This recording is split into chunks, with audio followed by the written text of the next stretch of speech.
Bismillahirrahmanirrahim. Assalamualaikum warahmatullahi wabarakatuh. Bismillah, alhamdulillah.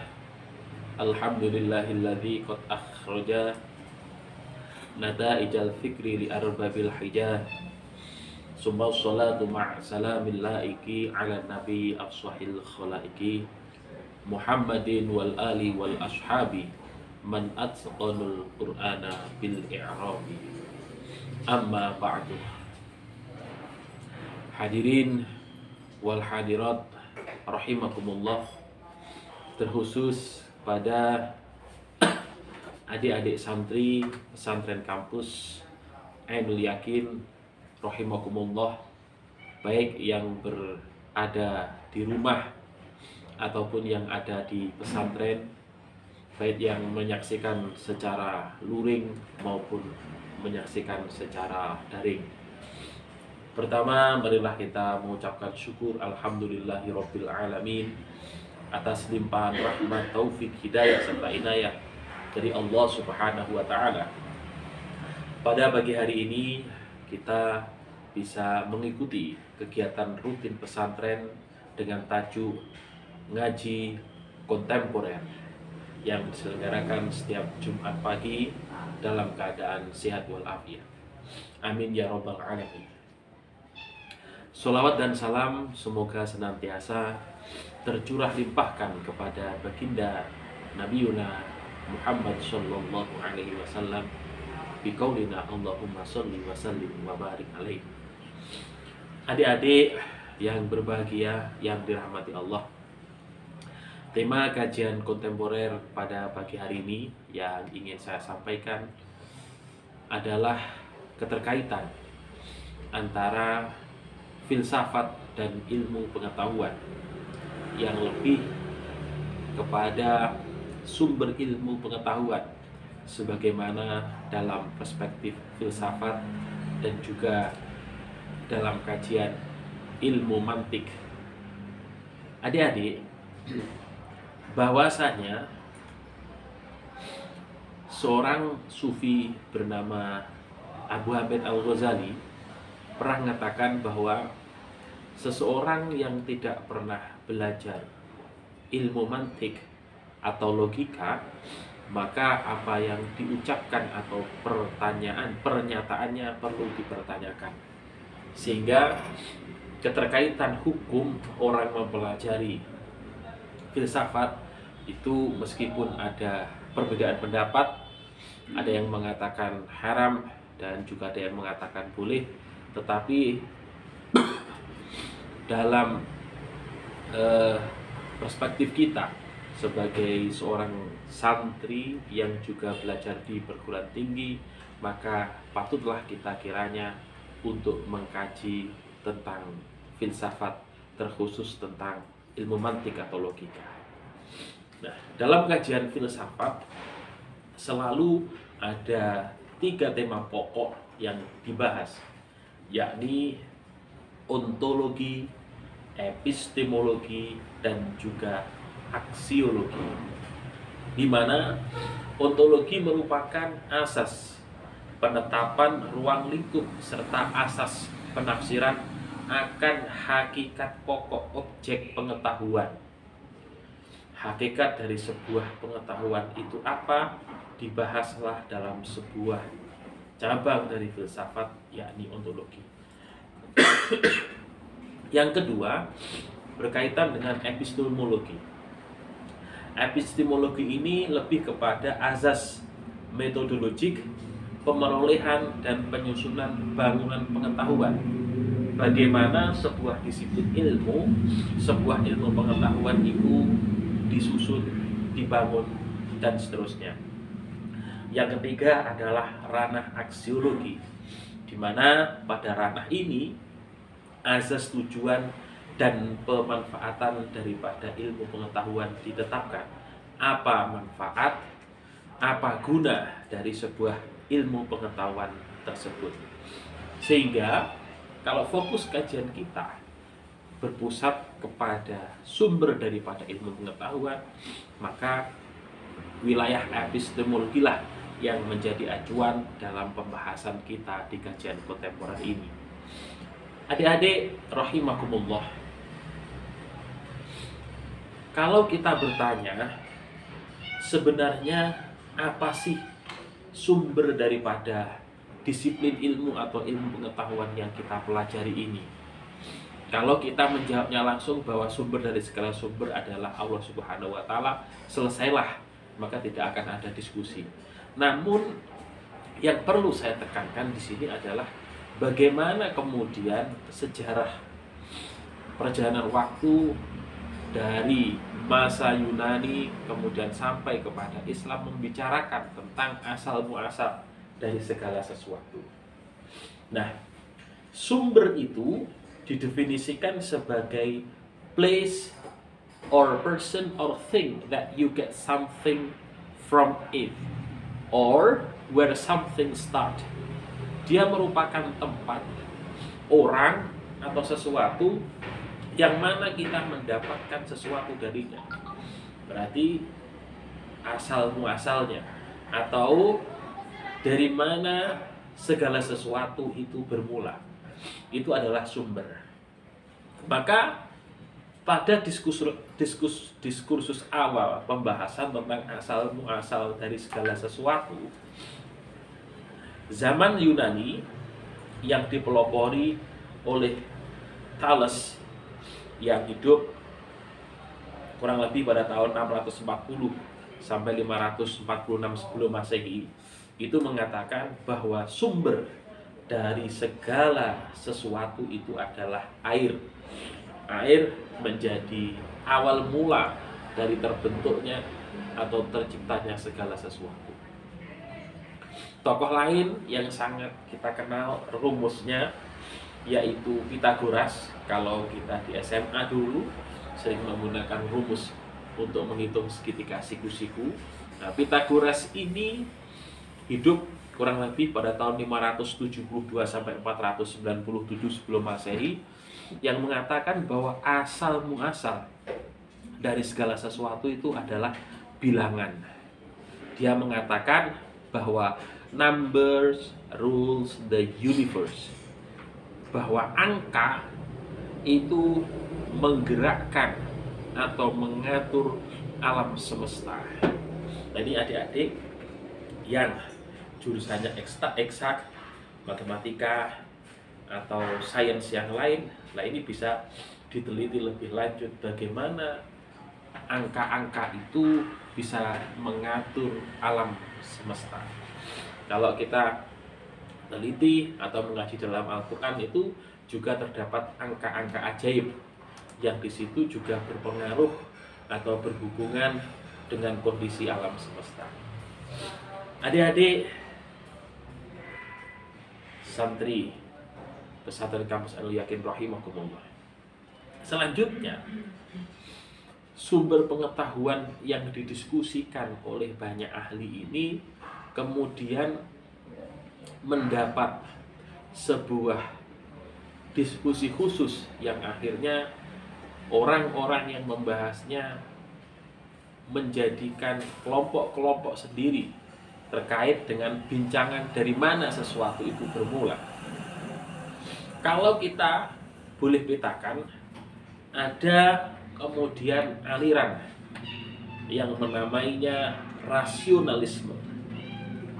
Nah, aliran ini menganggap atau berpendapat bahwa segala sesuatu bermula dan berawal dari akal.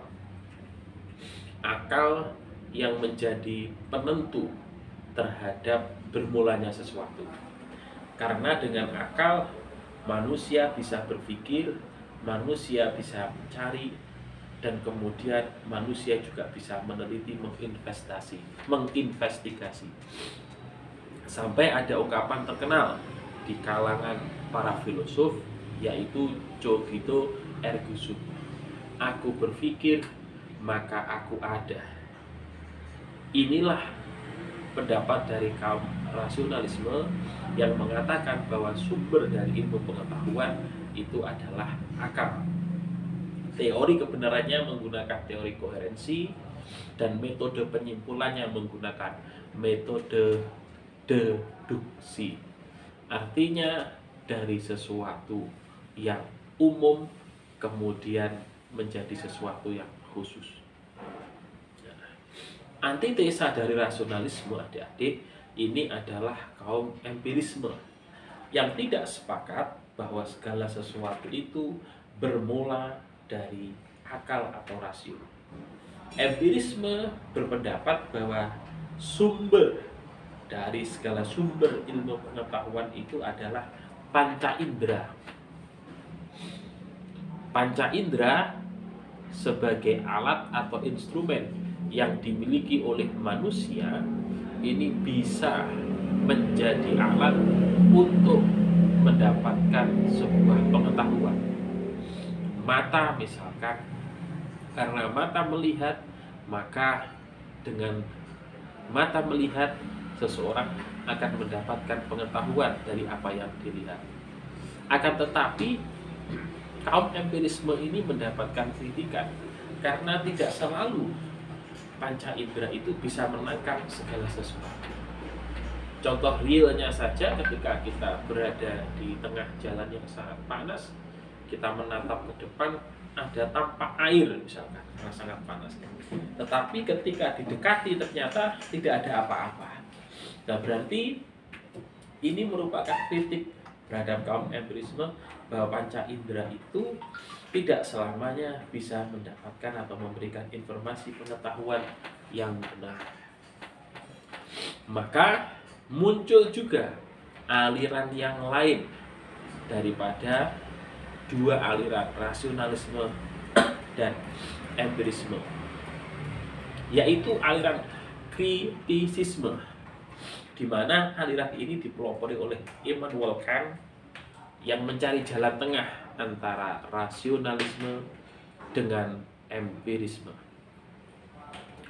Selanjutnya juga ada aliran yang berpendapat bahwa untuk mendapatkan segala sesuatu maka sumbernya adalah penggabungan antara rasio atau akal digabungkan dengan panca indera. Ini disebut aliran positivisme yang dipelopori oleh Auguste Comte. Dengan manusia dengan akalnya bisa berpikir, kemudian manusia dengan panca inderanya bisa menangkap segala sesuatu. Masih juga ada aliran lain, yaitu aliran fenomenologis yang mengatakan bahwa segala yang menampakkan diri sebagai sumber ilmu pengetahuan itu menurut alam fenomenologi. Jadi yang tampak saja sebagai sumber pengetahuan. Ada lagi yaitu aliran intuisi dan wahyu, bahwa pengetahuan itu didapat tanpa melalui pengalaman tertentu. Misalnya seseorang yang sedang terpusat pikirannya tiba-tiba mendapatkan bisikan dari intuisinya, sehingga mendapatkan sumber atau mendapatkan pengetahuan dari itu semua. Adik-adik santri pesantri Anul Yakin rahimakumullah, di dalam Islam sekarang, di dalam Islam sumber pengetahuan secara urut, yang pertama itu bahwa Islam juga sangat menghargai rasio atau akal. Ini terbukti bahwa para mujtahid di dalam memutuskan sebuah hukum tertentu dari sebuah permasalahan, mereka menggunakan metode ijtihad, yaitu berpusat kepada akal. Mohon maaf saya agak sedikit flu. Selain itu, di dalam Islam juga sangat menekankan indera sebagai sumber ilmu pengetahuan. Karena dengan indera manusia akan mendapatkan pengalaman-pengalaman yang di situ bisa digunakan sebagai pijakan untuk menghadapi segala permasalahan yang ada. Selain itu juga ditambah dengan intuisi, ilham atau ilmu laduni atau pancaran hati yang bersifat insidental yang dimiliki oleh orang-orang tertentu. Kalau dalam ajian Islam misalkan oleh para ulia, para wali yang kemudian langsung mendapatkan pengetahuan dari Allah Subhanahu wa taala. Dan tentunya yang sumber yang utama daripada ilmu pengetahuan menurut Islam itu adalah wahyu, di mana Al-Qur'an dan hadis sebagai sumber pengetahuan yang diberikan oleh Allah melalui malaikat Jibril disampaikan kepada Nabi Muhammad SAW. Adik-adik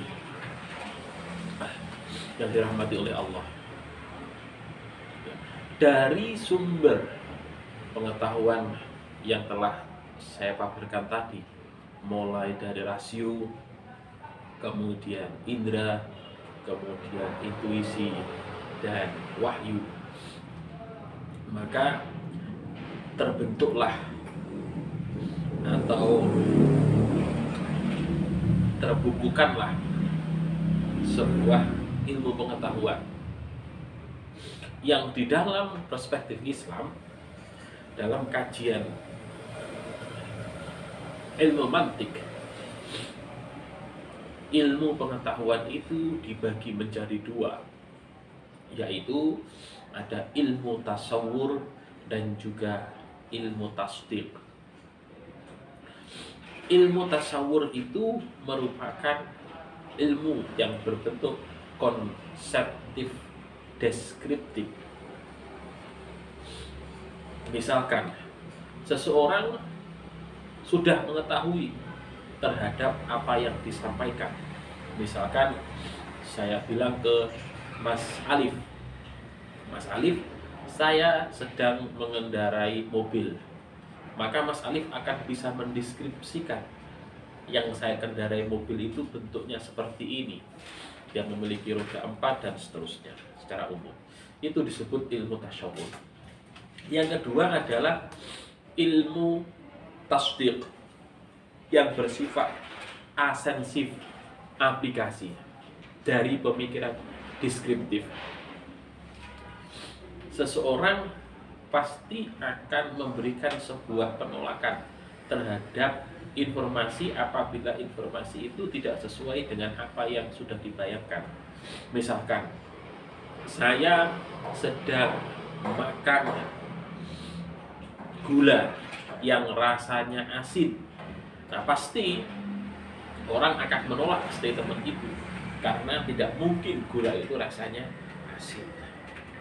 Masing-masing ilmu tersebut, baik ilmu tasawur maupun ilmu tasdiq, ini dibagi lagi menjadi dua. Masing-masing ada doruri dan ada nadori. Ada tasyawur doruri dan ada tasyawur nadori. Pun demikian, ada tasdiq doruri, juga ada tasdiq nadori. Adik-adik yang dirahmati oleh Allah, Nadori adalah sebuah ilmu pengetahuan yang diperoleh melalui analisis, logis, dan sistematis, sehingga menjadikan sebuah hasil daripada ilmu nadori ini memenuhi kriteria ilmu pengetahuan, yaitu hipotetiko verifikatif. Misalnya lebih kepada ilmu-ilmu eksakta, itu adalah nadori, sebuah ilmu pengetahuan yang diperoleh melalui analisis, kemudian bersifat logis dan sistematis, Oleh karena itu, ilmu yang bersifat nadhari ini memerlukan metodologi di dalam mengungkapkannya. Sering di bangku perkuliahan kita mendapatkan sebuah metodologi penelitian yang mana itu sebagai sebuah alat atau instrumen untuk menggali sebuah fenomena tertentu. Nah, ini namanya adalah nadhari dalam kajian ilmu mantik.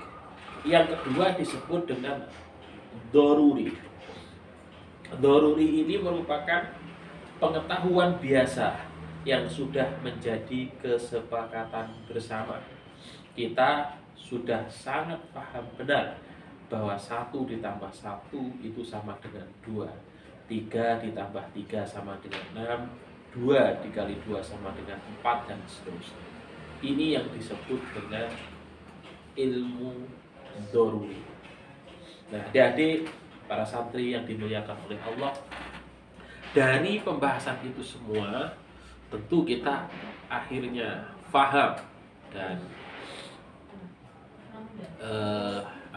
mengetahui bahwa sebagai seorang santri kita harus terus belajar dan mengkaji berbagai ilmu pengetahuan sehingga kita benar-benar menjadi santri yang kafah, santri yang komprehensif, mengetahui, memahami berbagai macam disiplin ilmu ini. Nah, kalau kita simpulkan dari kajian kontemporer kita pada pagi hari ini, bahwa yang pertama, sumber ilmu pengetahuan itu ada 4 dalam perspektif kita, yakni adalah akal atau rasio, indera atau pengalaman, kemudian intuisi, yang semuanya juga berdasarkan kepada wahyu yang berupa Al-Quran dan hadis. Sehingga di dalam ilsam, ilmu pengetahuan ini terbagi menjadi 2, yaitu tasyawur dan tasdik, yang masing-masing juga terbagi lagi menjadi 2, yaitu doruri dan nadhari. Kiranya demikian yang dapat saya sampaikan sebagai kajian kontemporer pada pagi hari ini. Semoga memberikan manfaat kepada kita semua, manfaat maslahah fiddini wa dunya hatta akhirah. Adik-adik santri yang dirahmati Allah, jangan lupa terus belajar dimanapun kalian berada. Jangan lupa jaga kesehatan. Buktikan bahwa santri bisa, santri kreatif, santri mandiri, dan santri inovatif.